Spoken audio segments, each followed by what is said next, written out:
اپنے من میں ڈوب کر پا جا سراغ زندگی۔ قرآن کیا کہتا ہے؟ وفی انفسکم افلا تبصرون۔ اور تیسری اہم ترین آیات کیا ہے؟ آیات قرآنیہ۔ ان تینوں میں گہرا ربط ہے، آیات آفاقی، آیات انفسی، آیات قرآنی۔ ان میں تدبر کے ذریعے، غور و فکر کے ذریعے انسان ایمان حاصل کرے۔ یہ ٹاپ کا ایمان ہے، یہ انٹلیکچوئلز کا ایمان ہے، یہ صدیقین کا ایمان ہے۔ نمبر دو، ایک ایمان ہے عوام کے لیے، اس کے دو راستے ہیں۔ نمبر ایک، صاحب یقین کی صحبت، جس کے اندر یہ ایمان پیدا ہو چکا ہو، آپ اس کے قریب رہیے۔ اگر بھٹی کے سامنے بیٹھیں گے حرارت پہنچے گی، اگر آپ برف کی سل کے قریب ہوں گے ٹھنڈ پہنچے گی۔ صاحب امین، صاحب ایمان کی صحبت اختیار کریں گے، ایمان سراغ کریں گے۔ یہ ہے عوام کے لیے صحبت، کونوا مع الصادقین، ان کی صحبت اختیار۔ تیسرا ذریعہ ہے جو ہمارے لیے خاص طور پر جو مسلمان پیدا ہوئے ہیں۔ اب ایک بچہ ہے 7 سال کا، آپ نے نماز پڑھنے کی عادت ڈال دی، پڑھ رہا، اگرچہ غیر شعوری عمر سے شروع کر دیا اس نے، روزہ رکھتا ہے، 9 برس کا ہو گیا، روزہ رکھنا شروع کیا۔ یہ اعمال جو ہیں ان سے بھی ایک یقین پیدا ہوتا ہے۔ جیسے یقین سے عمل پیدا ہوتا ہے، ایسے ہی عمل سے بھی یقین پیدا ہوتا ہے۔ جب مداومت کرتے رہیں گے اس پر تو اس سے بھی ایک یقین کی کیفیت انسان میں پیدا ہو جاتی ہے۔ سورہ حجرات میں جو بحث آئی ہے اس کے آخر میں یہی ہے کہ اے نبی، یہ بدو جو دعوے دار ہیں ایمان کے، یہ آپ پر احسان دھر رہے ہیں۔ یمنون علیک ان اسلموا قل لا تمنوا علی اسلامکم بل اللہ یمن علیکم ان ہداکم للایمان ان کنتم صادقین۔ یہ آپ پر احسان دھر رہے ہیں کہ ایمان لے آئے، نبی ان سے کہیے مجھ پر اپنے ایمان کا کوئی احسان نہ دھرو، اپنے اسلام کا، بلکہ اللہ تم پر احسان دھرتا ہے کہ اس نے تمہیں ایمان کے راستے پر ڈال دیا ہے۔ جب اسلام پر آ گئے ہو تو عمل کرتے رہو گے، ان تطیعوا اللہ ورسولہ، اگر عمل کرتے رہو گے تو اس عمل کے ذریعے سے بھی تمہارے اندر ایمان پیدا ہو جائے گا۔ تو یہ 3 راستے ذہن میں رکھیے۔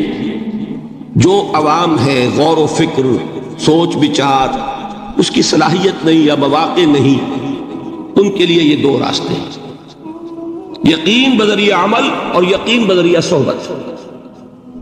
یہاں سے اٹھا رہے ہیں لوگوں کو، بار بار یہیں آ جاتے ہیں۔ آپ یادو یہاں پر لیکن ان کو دقت ہوتی ہے، یہاں پہ کوئی صاحب پہلے سے روک دیا کرے نا، جو بعد میں گڑبڑ ہوتی ہے۔ تو ایک ایمان ہے انٹلیکچوئلز کا، صدیقین کا، جن کو قرآن کہتا ہے اولو الالباب الذین یعقلون، ان فی خلق السماوات والارض واختلاف اللیل والنہار لآیات لأولی الالباب، ہوش مندوں کے لیے، عقل مندوں کے لیے، غور و فکر کرنے والوں کے لیے، اصحاب دانش و بینش کے لیے ہماری کائنات میں ہماری نشانیاں ہیں۔ غور کرو اور ہمیں پہچانو، خود اپنے اندر جھانکو اور ہمیں پہچانو، اور ہماری یہ آیات جو ہیں ہمارے کلام کی، اس کی آیات جو ہیں ان میں وہ ایمان رچا بسا ہوا ہے، ان پر غور کرو، غوطہ زنی کرو۔ قرآن میں ہو غوطہ زن ہے مرد مسلمان۔ یہ ہے ٹاپ کا ایمان، یہ ہے اصل وہ ایمان کہ جو مطلوب ہے۔ اب باقی حضرات جو ہیں ان کے قریب رہیں گے، ایمان حاصل کر لیں گے، اور جو اعمال اللہ نے بتائے ہیں ان پر عمل کرتے رہیں گے، ایمان۔ اب دوسری بات کی طرف آئیے، نفاق سے کیسے بچا جائے، اس کے لیے بھی 3 عمل ہیں۔ پہلی چیز، اور 2 چیزیں تو وہ ہیں کہ جو سورہ منافقون ہی کے دوسرے رکوع میں بیان ہوئی۔ پریونشن کیسے ہوگی، بچو گے کیسے؟ دوام ذکر، اللہ کو یاد رکھو۔ یا ایھا الذین آمنوا لا تلہکم اموالکم ولا اولادکم عن ذکر اللہ ومن یفعل ذلک فاولئک هم الخاسرون۔ دل کو غفلت میں مت آنے دو، دل غافل ہوگا شیطان کا ڈیرا بن جائے گا۔ وہ دوام ذکر میں، البتہ یہ ذہن میں رکھیے کہ دوام ذکر کا ذریعہ کیا ہے، اس میں مغالتے ہیں لوگوں کو۔ جو سب سے بڑا ذکر ہے اس کو بھولے ہوئے ہیں، اور جو تیسرے چوتھے نمبر کا ذکر ہے اس کو سمجھ بیٹھے ہیں کہ بس یہی ذکر ہے. سب سے بڑا ذکر مجسم ذکر قرآن ہے. الذکر انا نحن نزلنا الذکر وانا له لحافظون. وہ الذکر کون سا ہے؟ قرآن.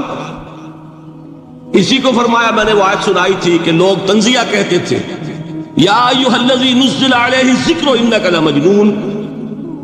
حضور سے مخاطب ہوا کہتے ہیں فلاں جس کے اوپر کے اس کے خیال کے مطابق ذکر نازل ہوا ہے ہم تو تمہیں پاگل سمجھتے ہیں. وہاں بھی لفظ کیا ہے؟ الذکر. تو معلوم کیا ہوا؟ انا انزلنا الیک الذکر لتبین للناس ما نزل الیہم. یہ الذکر ہے. تو اس سے بڑا ذکر کوئی نہیں. تلاوت قرآن، تدبر قرآن، غور و فکر قرآن کا، قرآن کو یاد کرنا. اس پر میرا کتاب چاہے مسلمانوں پر قرآن مجید کے حقوق، اب تو یہاں شاید کوئی کتاب موجود نہیں رہی ہے، اور اگر آپ کو ضرورت ہوتی ہے پاکستان سے منگا لیتے ہیں ہر شے، پڑھیے انشاءاللہ آ جائے گی چیز. نمبر 2 ذکر کیا ہے؟ اقیم الصلاۃ لذکری. نماز کو قائم کرو میری یاد کے لیے. یہ ذریعہ ذکر میں وہ تو ہے ہی مجسم ذکر، اور یہ ذریعہ ذکر میں سب سے اہم ہے. یہ عملی ذکر بھی ہو رہا ہے اور قولی بھی ہو رہا ہے. سورہ فاتحہ پڑھی آپ نے، قرآن شریف کی کچھ آیات پڑھی، پھر رکوع کیا. یہ رکوع جو ہے یہ آپ کا عملی ذکر ہے کہ آپ نے اپنے وجود سے اللہ کی عظمت کو تسلیم کیا. پھر آپ سجدے میں گرے، یہ آپ کا عملی ذکر ہے کہ اپنے وجود سے آپ نے اللہ کی عظمت کو اور تسلیم کیا. تیسری چیز ہے مسنون دعائیں اور مسنون اذکار جو حضور سے ثابت ہے. ہمارے ہاں کیا ہو گیا؟ مجھے فلاں بزرگ نے یہ چیز بتائی ہے، وہ تو پڑھتے چلے جا رہے ہیں. نہ قرآن سے دلچسپی، نہ اذکار مسنونہ سے دلچسپی. ادعیہ معصورہ آپ غور کریں گے کہ زندگی کے ہر عمل کے لیے حضور کی دعا موجود ہے. صبح اٹھے دعا ہے، آنکھ کھلتے بیت الخلاء میں داخل ہونے لگے دعا ہے، نکلے دعا ہے، وضو کرنے بیٹھے دعا ہے، فارغ ہوئے دعا ہے، مسجد کے لیے گھر سے نکلے دعا ہے، مسجد میں داخل ہوئے دعا ہے. مسجد میں تو ہے ہی ذکر، نماز ہے، تلاوت ہے. باہر نکلے دعا ہے، گھر میں داخل ہونے لگے پھر دعا ہے. سواری پر سوار ہو رہے ہیں دعا ہے، اتر رہے ہیں دعا ہے، شیشہ دیکھ رہے ہیں دعا ہے، کپڑے پہن رہے ہیں دعا. زندگی کا کوئی عمل نہیں یہاں تک کہ جو تعلق زن و شو ہے، جس کو کہ خالص حیوانی بات سمجھا جائے گا، اس کے لیے بھی دعا ہے. غفلت میں وہ کام بھی نہیں کرتے.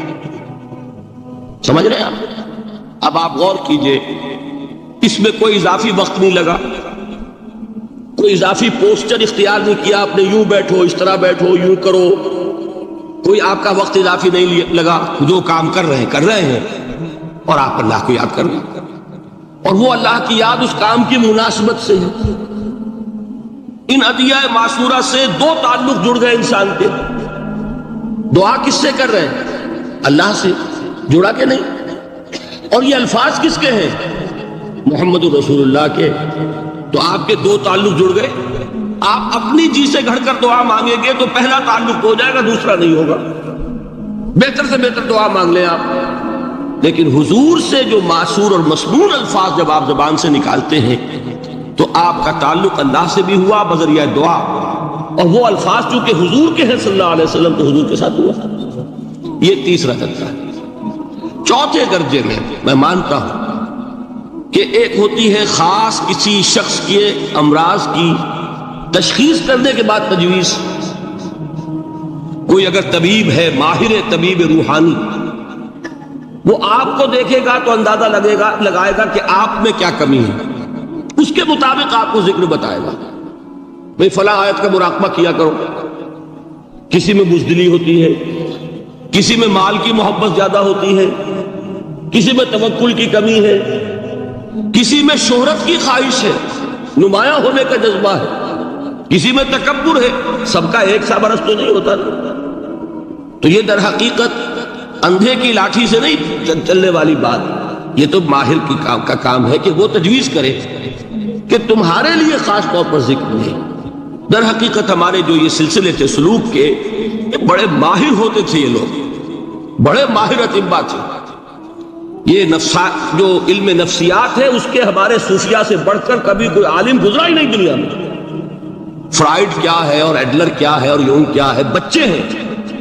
ہمارے صوفیاء کرام نے جس طرح انسان کی نفسیات کو سمجھا اور وہ ان کی مناسبت سے تجویز کرتے تھے، لیکن اس کو رکھا جائے گا چوتھے نمبر پر۔ جیسے مولانا احمد علی صاحب فرمایا کرتے تھے، بھائی اس آیت کا مراقبہ کیا کرو۔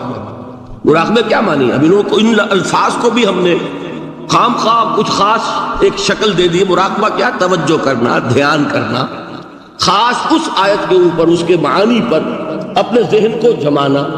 وہ کیوں ہے؟ تاکہ آپ کے اندر جو کمی ہے اس کی تلافی اس سے ہو۔ لیکن یہ کہاں آئے گا؟ چوتھے نمبر، سمجھ گئے؟ تو نفاق سے بچنے کا ذریعہ، پریونشن کیا ہے نفاق سے؟ دوام ذکر۔ نہ تمہیں تمہاری اولاد، نہ تمہارے اموال، نہ تمہاری تجارت، نہ کاروبار اللہ کے ذکر سے غافل نہ کر سکے۔ پنجابی میں کہتے ہیں کہ ہتھ کارول اور دل یار ول۔ کام کر رہے ہیں آپ، لیکن یہ کہ دل اللہ کے ساتھ لگا ہوا، زبان تر ہے اللہ کی یاد سے۔ جو قرآن یاد ہے، گاڑی میں آپ بیٹھے جا رہے ہیں، 2 گھنٹے آپ کو کار میں لگانے ہیں، قرآن شریف پڑھتے جائیے، اس سے بڑا ذکر ہی کوئی۔ یہ ہے پریونشن۔ اب اگر مرض ہو جائے تو کیا ہو؟ اس کے لیے 2 چیزیں ضروری ہیں۔ ایک دیکھیے، عجیب ہے یہ، نفاق کا علاج انفاق سے، صرف ایک الف لگانا۔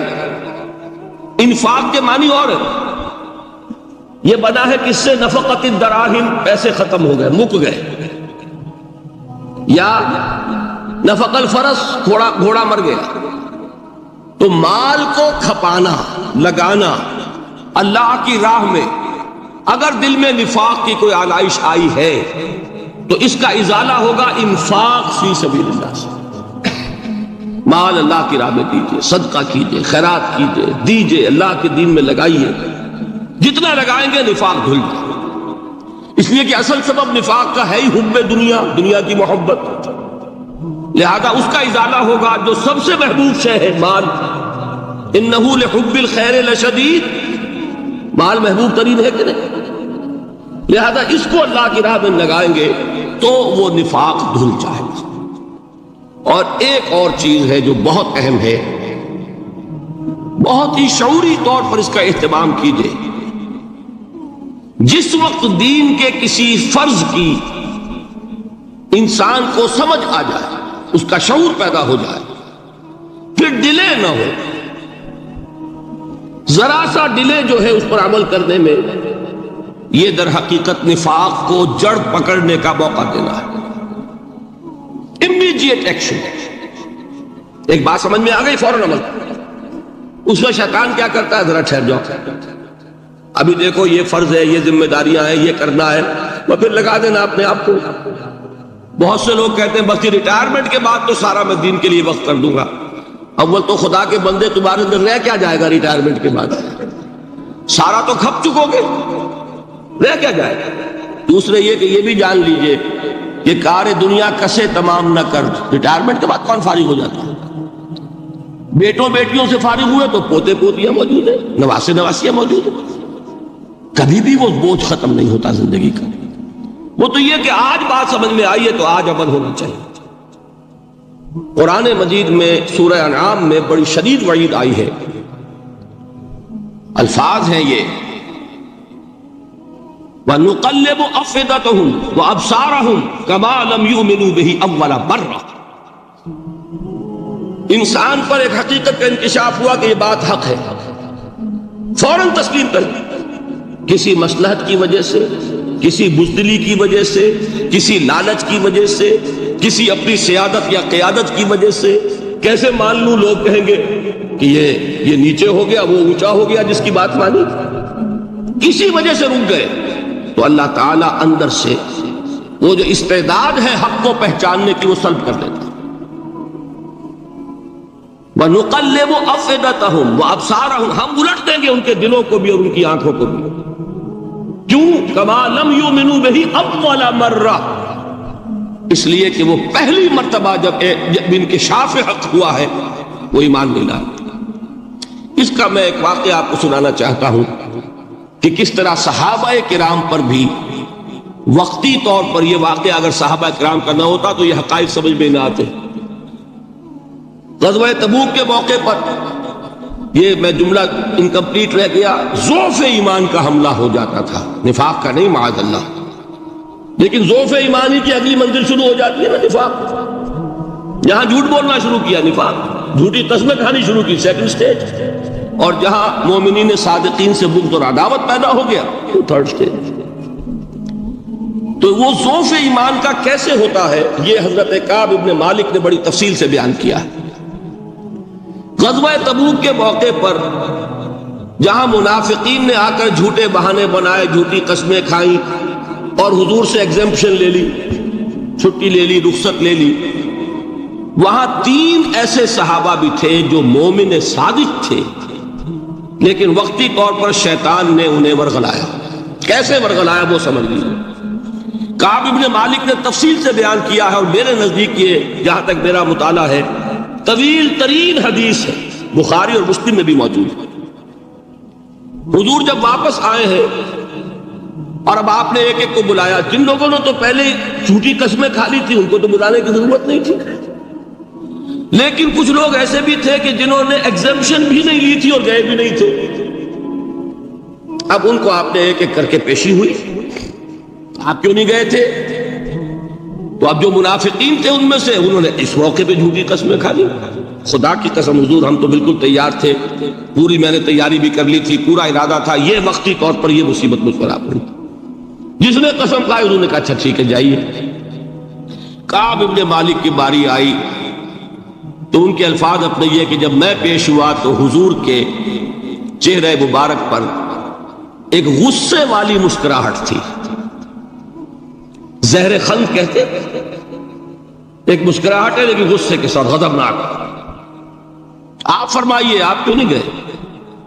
حضرت کعب یہ فرماتے ہیں کہ میں نے عرض کیا کہ حضور زبان میرے پاس بھی ہے، جھوٹ میں بھی بول سکتا ہوں، لیکن جھوٹ بول کر میں اس وقت آپ کی ناراضگی سے تو بچ جاؤں گا لیکن اللہ کے پکڑ سے نہیں بچ سکوں گا۔ میں اعتراف کرتا ہوں کہ جتنا صحت مند میں اس زمانے میں تھا کبھی نہیں تھا، جتنا فارغ البال اس وقت تھا کہ میرے پاس ساز و سامان موجود تھا راستے کے لیے، اتنا میں کبھی نہیں تھا۔ لیکن ہوا کیا؟ ہوا یہ کہ مجھے میرے نفس نے، شیطان نے پٹی پڑھائی۔ وہ پٹی کیا پڑھائی؟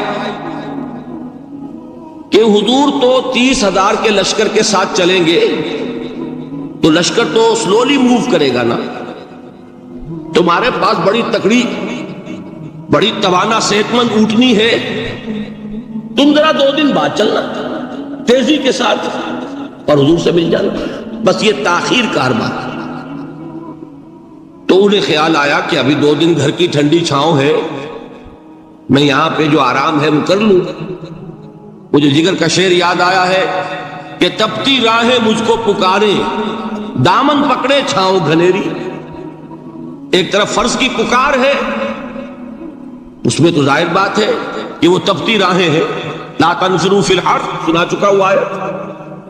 یہاں گھر میں، نخلستان میں، کھجوروں کی چھاؤں میں، اہل و عیال میں یہ ٹھنڈی چھاؤں جو ہے یہ پکڑ رہی ہے، بھائی 2 دن ٹھہر کے چلے جاتے، ٹھیک ہے، کوئی نیت میں خرابی نہیں۔ اس کے بعد پھر جب ابھی 2 دن اور ٹھہر جاؤ، یہ تو بڑا لمبا سفر ہے، ذرا تیز اور دوڑ لیتا۔ تو فرماتے ہیں کہ حضور میں اسی طریقے سے تاخیر و تعویق میں پڑا رہا، یہاں تک کہ ایک روز اچانک مجھ پر یہ چیز منکشف ہوئی کہ تو میں چاہے کتنا بھی تیز چل لوں میں آپ سے نہیں مل سکتا، میرے اعصاب ڈھیلے ہوئے، اس طرح میں محروم رہا۔ حضور نے بائیکاٹ کا حکم دیا صحابہ کو، 3 صحابہ تھے ایسے، 2 اور تھے جنہوں نے اسی طریقے سے اعتراف کیا۔ حضور نے حکم دے دیا کوئی ان سے گفتگو نہ کرے، سوشل بائیکاٹ، بڑی سخت سزا تھی جو دی گئی ہے، اس کی بڑی تفاصیل ہے، اللہ تعالیٰ شوق دے تو وہ حدیث پوری پڑھی ہے، میں نے تو 2 جمعوں میں ایک مرتبہ صرف اس ایک حدیث کو بیان کیا تھا۔ شاید کہیں کیسٹس ہوں میرے ہاں، ہمارے نمبر کوئی مجھے یاد نہیں ہے، لیکن یہ بڑی عجیب حدیث ہے۔ لیکن اس میں جو اصل سبق ہے وہ کیا ہے؟ اس طریقے سے شیطان لیت و لال، تاخیر، تعویق، ابھی کیا جلدی ہے، ذرا اس کام سے فارغ ہو لو، ذرا پھر ترافی کر لینا، ذرا زیادہ زور سے کام کر لینا، یہ وہ چیز ہے کہ جو وہ تو خیر صحابی تھے، بچ گئے، اگر وہاں جھوٹی قسم بھی کھا دیتے تو گئے تھے۔ یہ تو اتنا ہی ہے نا، مردی و نامردی قدم فاصلہ دارت، اس میں تو یہی ہے کہ ذرا ایک جھوٹی قسم کھا دیتے، جھوٹے بہانہ بنا دیتے تو اب ضعف ایمان نہ رہتا، وہ نفاق کی سند شروع ہو جاتی۔ وہ اللہ تعالیٰ نے ان کو بچایا، لیکن یہ کہ ہم کیسے بچیں گے اگر ہم نے یہ روش اختیار کی؟ لہذا 3 کام، دوام ذکر نمبر 1، اس کی میں شرح کر چکا ہوں، 4 اذکار یاد کر لیجئے گا ان کو، ورنہ کیا فائدہ۔ نمبر 2، انفاق فی سبیل اللہ، نفاق کا علاج انفاق سے۔ نمبر 3، یہ عادت اپنے اندر پیدا کیجئے شعوری طور پر کہ جب ایک حقیقت واضح ہو جائے فوراً اعتراف کہ ہاں بھائی بات ٹھیک ہے آپ نے، جب ایک فرض کا احساس ہو جائے فوراً اس کی ادائیگی کے لیے آغاز۔ تاخیر و تعویق ہے کہ جس سے پھر نفاق کو موقع ملتا ہے۔ اللہ تعالیٰ مجھے اور آپ کو حقیقی ایمان عطا فرمائے اور نفاق سے بچائے رکھے۔ اب آئیے حقیقت و اقسام شرک۔ دیکھیے، ہر شخص یہ جانتا ہے کہ اسلام دین توحید ہے۔ ایک لفظ میں اگر کہیں گے تو اسلام کا سب سے بڑا وصف، سب سے بڑی علامت توحید۔ وہ جو اقبال نے کہا کہ توحید کی امانت سینوں میں ہے ہمارے، آسان نہیں مٹانا نام و نشاں ہمارا، تو توحید ہے۔ توحید کی ضد ہے شرک، ٹھیک؟ اس سے میں ایک نتیجہ نکالتا ہوں، کوئی مسلمان جان بوجھ کر مشرک نہیں ہو سکتا، یہ میرا نتیجہ ہے۔ جان بوجھ کر مشرک نہیں ہو سکتا، وہ شرک میں مبتلا ہوگا تو ناسمجھی میں ہوگا، نادانی میں ہوگا، وہ اسے شرک نہیں سمجھے گا۔ یہ ممکن نہیں ہے کہ کوئی مسلمان ہو، گیا سے گیا مسلمان، گزرا سے گزرا مسلمان، گھٹیا سے گھٹیا مسلمان، لیکن وہ شرک کو شرک سمجھتے ہوئے اس پہ آلودہ ہوتا کیا سمجھ میں نہیں آتا کہ شرک۔ تو ضرورت بہت ہے کہ ہم یہ پہچانیں کہ یہ شرک ہے کیا۔ دوسری بات یہ جان لیجئے، ہمارے دین میں ناقابل عفو جرم کون سا ہے؟ 2 مرتبہ بیان فرمایا گیا سورہ نساء میں صرف، ان اللہ لا یغفر ان یشرک بہ ویغفر ما دون ذلک لمن یشاء۔ اللہ تعالیٰ اسے تو ہرگز نہیں بخشے گا کہ اس کے ساتھ شرک کیا جائے، ہاں اس سے کم تر جس کو چاہے گا معاف فرما دے گا۔ نوٹ کر لیجئے، اس کی بھی اندر بھی اوپن لائسنس نہیں ہے کہ بقیہ سارے گناہ لازماً معاف کر دے گا، یہ نہیں ہے۔ اس سے تو آپ میں جرت پیدا ہو جائے گی، باقی سب کیے جاؤ، یہ نہیں، جس کو چاہے گا بخش دے گا، لیکن امید ضرور دلا دی کہ شرک سے کم تر کوئی گناہ ہو تو اس کے بخشش کی بغیر توبہ کے اللہ تعالیٰ نے امید دلائی۔ توبہ سے تو شرک بھی معاف ہو جائے، اس سے مراد کیا ہے؟ بغیر توبہ کے۔ اللہ تعالیٰ نے فرمایا کہ اور گناہوں کے بارے میں تو امید کی جا سکتی ہے، لیکن شرک کے بارے میں ہرگز نہیں۔ اہمیت واضح ہو گئی مزید۔ نمبر 3، اس شرک کی ہماگیریت کا عالم یہ ہے کہ سورہ یوسف کی آیہ مبارکہ ہے، وَمَا يُؤْمِنُ أَكْثَرُهُمْ بِاللَّهِ إِلَّا وَهُمْ مُشْرِكُونَ۔ انسانوں کی اکثریت کا حال یہ ہے کہ وہ اللہ پر ایمان نہیں رکھتے مگر کسی نہ کسی قسم کے شرک کے ساتھ۔ یہ یونیورسلٹی ہے اس کی کہ اللہ کو بھی مان رہے ہیں لیکن کسی نوع کا شرک جو ہے وہ بھی لگا رکھا ہے۔ وَمَا يُؤْمِنُ أَكْثَرُهُمْ بِاللَّهِ، انسانوں کی اکثریت کا حال یہ ہے کہ وہ ایمان نہیں رکھتے اللہ پر، الا وہم مشرکون، مگر یہ کہ کوئی نہ کوئی شرک بھی کرتے ہیں۔ چوتھی بات یہ سمجھیے کہ شرک ہر دور میں بھیس بدل کر آتا ہے. یہ ضروری نہیں ہے کہ شرک کی جو قسمیں آج سے 200 برس پہلے تھیں صرف وہی آج بھی رہے. ہو سکتا ہے کہ بالکل نئی شکلیں اس شرک نے اختیار کر لی. اس سے کیا نتیجہ نکلا کہ اگر اجتہادی بصیرت نہیں ہوگی تو ہو سکتا ہے کہ ایک شخص جو ہمارے سابق علماء نے لکھ دیا کہ یہ چیز شرک، یہ چیز شرک، یہ چیز شرک، یہ چیز شرک، آج سے 500 برس پہلے کا انسان بڑے سے بڑا عالم دین اپنے زمانے کے شرک کو پہچان کر تو لکھ سکتا ہے. اس سے تو آپ بچ رہے ہیں. امام ابن تیمیہ نے اس کو شرک قرار دیا، اس کو شرک قرار دیا، اس کو شرک قرار دیا. کوئی شخص ہے جو اس سے تو بچ گیا. امام صاحب کی دی ہوئی بصیرت سے اس نے ان جو اقسام ہے شرک کی ان کو پہچان لیا. لیکن یہ عین ممکن ہے کہ آج کے شرک کو وہ نہ پہچان رہا ہو. اپنی جگہ وہ سمجھ رہا ہو اپنے آپ کو بہت بڑا موحد، جبکہ اس دور کا جو شرک ہے اس میں ملوث ہو. اس کو میں نے کہا ہے کہ شرک کے بارے میں بڑی اجتہادی بصیرت کی ضرورت ہے. فارسی کا ایک شعر ہے، بڑا پیارا شعر ہے، بہر رنگے کے خواہی جامہ می پوش، من انداز قدت رامی شناسا. اپنے محبوب سے کہہ رہا ہے شاعر کہ تم جس طرح کا چاہو لبادہ اوڑھ لو، میں تمہیں تمہارے قد سے پہچان لوں گا. کتنا ہی چھپا لو اپنے آپ کو، کیسے ہی لباس بدل لو. بہر رنگے کے خواہی جامہ می پوش، من انداز قدت رامی شناسا، میں تمہارے قد سے تمہیں پہچان. یہ اگر بصیرت نہ ہو کہ شرک کو اس کے قد سے پہچان سکے، اس کے لیے ضرورت ہے اصولوں کی. دیکھیے جس طرح الجبرا کے اصول ہوتے ہیں، فارمولہ ہے، فارمولہ ہاتھ میں آ گیا، مسئلے حل کرتے چلے جا رہے ہیں، آپ اپلائی کرنے کی دیر ہے فارمولے کی. اگر آپ نے صرف گنتی کر کے کسی زمانے کے شرک وہ تو سمجھ لیے، لیکن وہ بصیرت باطنی حاصل نہیں ہوئی، اجتہادی بصیرت، وہ اصول ہاتھ میں نہیں آئے کہ جس سے آپ پہچان سکیں، تو ہو سکتا ہے کہ اس دور کے شرک کو آپ نہ پہچان سکیں. اس کے لیے ضرورت ہے کہ اصل اصول ہاتھ میں آ جائیں تاکہ اصولوں کو اپلائی کریں. ایک بات مجھ سے اور سن لیجئے، میرا اپنا یہ تاثر ہے، ہمارے دین میں خیر، بھلائی، نیکی، چاہے وہ نظریے کی ہو، علم کی ہو، عقیدے کی ہو، عمل کی ہو، اخلاق کی ہو، وہ سب کیا ہے؟ وہ توحید ہی کے شجرہ طیبہ کی شاخیں ہیں. اور شر، برائی، گمراہی، خیالات کی ہو، نظریات کی ہو، علم کی ہو، عقیدے کی ہو، عمل کی ہو، اخلاق کی ہو، سب کے ڈانڈے شرک کے شجرہ خبیثہ سے ملتے ہیں. اس شجرہ خبیثہ کے برگوبار ہے جو بھی برائی ہے، عمل کی یا علم کی، اور اس شجرہ طیبہ کے برگوبار ہے جو بھی خوبی ہے، عمل کی یا خوبی. یہ میرا تاثر ہے. اور جب تک اس انداز میں وہ آپ کو اندرونی رشتے ظاہر نہیں ہوں گے، آپ پر منکشف نہیں ہوں گے، وہ اجتہادی بصیرت جو ہے پیدا نہیں ہو سکے.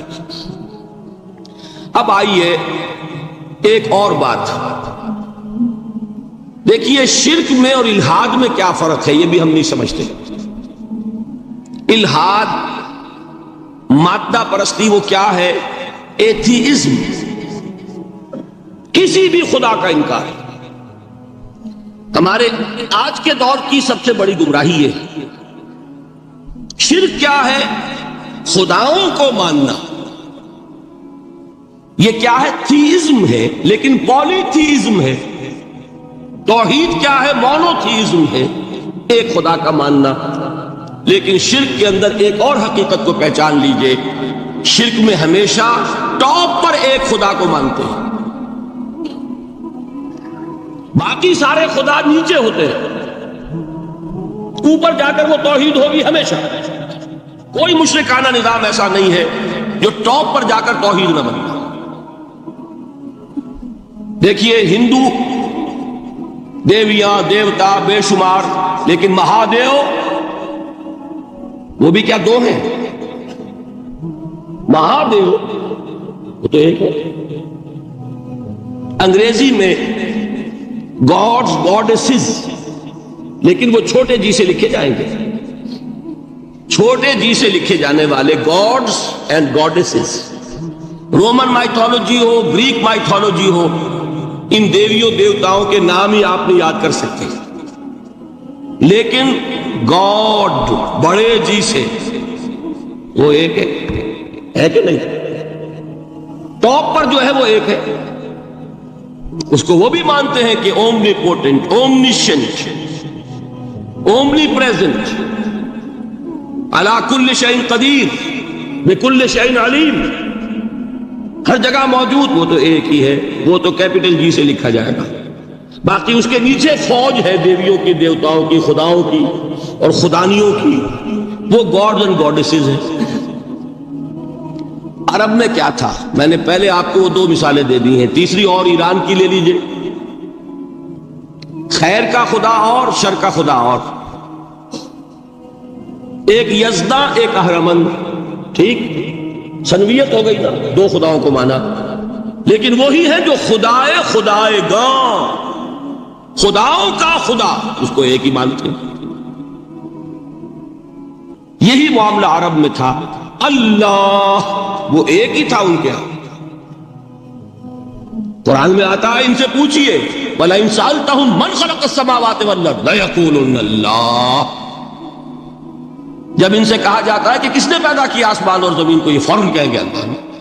فَأَنَّىٰ يُؤْفَكُونَ. تو یہ ماننے کے بعد کدھر جا رہے ہیں؟ وہ کیا کہتے تھے کہ وہ بڑا اللہ تو ایک ہی ہے، لیکن چھوٹے آلہہ ہیں. آلہہ اور اللہ میں وہی فرق ہے جو کیپٹل جی کا گاڈ اور چھوٹے جی سے گاڈ اینڈ گاڈیسز. وہی فرق ہے کہ جو مہادیو اور دیویوں اور دیوتاؤں میں ہے، وہی وہاں تھا. اللہ وہ ایک اور سپریم، سب سے بالا تر، اس سے اوپر کوئی نہیں، تخلیق میں اس کا کوئی ساجی نہیں. لیکن اس نے کچھ آلہہ ہیں جنہیں کچھ اختیارات تقسیم کیے ہوئے ہیں. کچھ اس کے لاڈلی ہستیاں ہیں جو سفارش کر سکتی ہیں. بس یہ شرک تھا مشرکین مکہ کا. بات سمجھ رہے ہیں؟ اس کا جائزہ لیں گے تو آپ کو، اور جو آج شرک کی اقسام میں بیان کروں گا اس کو ہاتھ میں لیں گے تو کسی موحد کا تلاش کرنا مشکل ہو جائے گا. ڈھونڈ اب ان کو چراغ رخ زیبا لے کر. آج جن کا نام مسلمان ہے ان کی اکثریت کسی نہ کسی نوع کے شرک میں مبتلا ہے. اب آئیے اقسام شرک. اقسام شرک میں بھی وہی کیفیت ہے جو نفاق کے بارے میں نے عرض کی تھی کہ ایک تقسیم یہ ہے جو علماء نے کی ہے، ایک ہے عقیدے کا نفاق، ایک ہے عمل کا نفاق. اسی طرح ایک ہے عقیدے کا شرک، ایک ہے عمل کا شرک. عقیدے میں نہیں ہے، عمل میں ہے. ایک تقسیم آپ نے سنی ہوگی شرک جلی، شرک خفی. ایک ہے ننگا شرک، کھلم کھلا شرک. ایک ہے چھپا ہوا شرک جو نظر نہیں آتا. لیکن ایک مغالطہ اپنے دل سے نکال دیجئے، بعض لوگ شرک خفی کو شرک نہیں سمجھتے. یہ بہت بڑی غلطی ہے. اگر وہ شرک نہ ہوتا تو حضور اسے شرک نہ کہتے. کوئی اور لفظ، عربی زبان کا دامن جو ہے محدود نہیں ہے، پھر اس کے لیے کوئی اور لفظ اختیار فرمایا جاتا ہے وہ شرک. لیکن ایک شرک ہے جلی جو نمایاں ہے، نظر آ رہا. ایک ہے شرک خفی جو نظر نہیں آ رہا. اور وہ کتنا خفی ہو سکتا ہے اس کی ایک مثال دی حضور نے. شرک خفی اتنا خفی ہو سکتا ہے، ذرا مبالغہ دیکھیے جو حضور نے بات کو سمجھانے کے لیے مثال میں جو مبالغہ اختیار فرمایا. ایک سیاہ اندھیری رات میں ایک سیاہ پتھر پر ایک سیاہ چیونٹی کو رینگتے ہوئے دیکھنا جتنا مشکل ہے، اتنا ہی شرک خفی کا پہچاننا مشکل ہے. بتائیے، آپ نے فرمایا انا افصح العرب، میں عرب کا فصیح ترین انسان ہوں. اس سے آگے کوئی مثال دی جا سکتی ہے؟ اندھیری رات، تاریک رات، پتھر سیاہ، چیونٹی سیاہ، کون دیکھ سکتا ہے؟ جتنا اس کو دیکھنا ناممکن ہے اتنا ہی شرک خفی کا پہچاننا مشکل ہے. گویا کہ اس سے تو اللہ ہی بچائے گا تو انسان بچے گا۔ ایک آخری بات تمہیداً اور عرض کر دوں، پھر میں چلوں گا اقسام پر۔ میری جو باتیں آپ کے سامنے آئی اس سے ایک منطقی نتیجہ نکلتا ہے، کوئی شخص اگر حقیقتاً شرک سے بچ جائے، واقعتاً شرک سے بچ جائے، ہر قسم سے بچ جائے، اس سے بھی اوپر کوئی انسان ہوگا۔ گویا کہ یہ آخری منزل ہے، یا یوں کہیے کہ جس شخص کے بارے میں اللہ تعالیٰ یہ مان لے کہ میرا یہ بندہ شرک سے بری ہے، اس سے بڑی سند کوئی ہے؟ دی ہائیسٹ ٹیسٹیمونیل، سب سے بڑی سند، سب سے بڑی تعریف جو بندے کی ہو سکتی ہے وہ کیا ہے؟ یہ مشرک نہیں۔ یہی وجہ دیکھیے آپ قرآن مجید میں حضرت ابراہیم کے ذکر میں دیکھیں گے، ابراہیم کا مقام کیا ہے؟ خلیل اللہ، ابو الانبیاء، امام الناس، تین نسبتیں ہیں، تینوں بڑی عظیم۔ اللہ کے ساتھ نسبت کیا ہے؟ خلیل، واتخذ اللہ ابراہیم خلیلا۔ ابو الانبیاء، کتنے نبی ہیں ان کی نسل میں؟ اسحاق اور اسماعیل سے چلیے، پھر یعقوب اور یوسف، اور پھر چلیے موسیٰ اور ہارون، اور پھر چلیے سارے انبیاء بنی اسرائیل کے، حضرت عیسیٰ، پھر یہاں تک کہ محمد الرسول اللہ کس کی اولاد ہے؟ ابراہیم کی، ابو الانبیاء۔ اور نمبر 3، انی جاعلک للناس اماما، امام الناس۔ اور قرآن میں جو سب سے بڑی سند انہیں دی جاتی ہے وہ کیا؟ وما کان من المشرکین، تو ابراہیم مشرکین میں سے نہیں تھے۔ معلوم ہوا کہ یہ سب سے بڑی سند ہے، سب سے بڑا سرٹیفکیٹ ہے، سب سے بڑا ٹیسٹیمونیل ہے جو اللہ کی طرف سے کسی کو مل جائے۔